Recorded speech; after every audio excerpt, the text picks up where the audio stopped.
घर से आ गया ले इधर देख।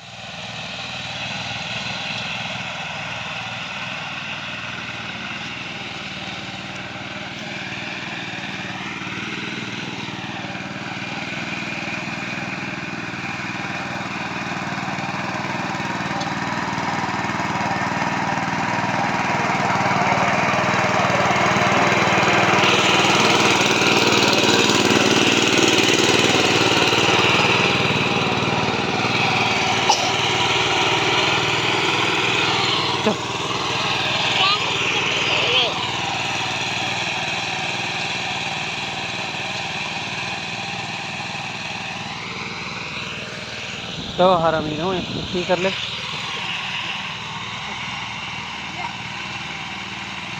Hindi,